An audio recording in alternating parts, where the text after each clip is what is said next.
Albert Einstein famously remarked in a conversation with Werner Heisenberg, he said, in the West, we've built a beautiful ship and in it, it has all the comforts. But actually the one thing that it doesn't have is a compass, and that's why it doesn't know where it's going. This paradox of our times was propounded by the Dalai Lama when he said we have wider freeways but narrower viewpoints. We have taller buildings but shorter tempers. Will Smith said that we spend money we haven't earned on things we don't need to impress people we don't like.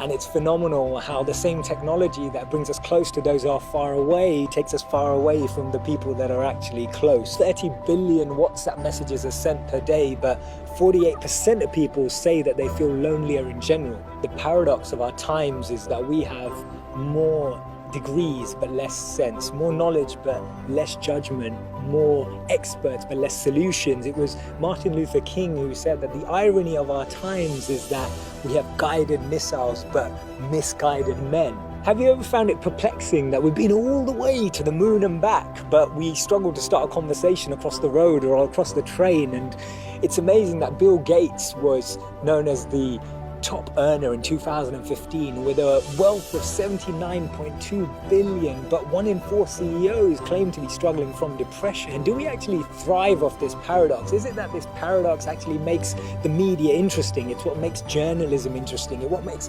politics interesting. It's what makes television interesting. Is this paradox actually what we feed off and what we live off and what we talk about and discuss in our circles?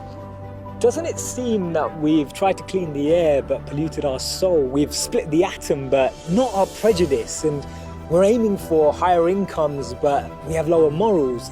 So I'm hearing you ask, how do we bring a change? How do we dissect this paradox that exists in our lives? And it starts by us, each of us, pressing pause, pressing reset, and then pressing play again, taking a moment to become more conscious, taking a moment to become more aware, taking a moment to really reflect on the consequence, the implications of a misplaced word, of an unnecessary argument that we all know we didn't need to have, or to speak to someone just slightly differently, in a different tone, in a different voice, in a different empathy, with a different perspective, just to really connect with people on a different level.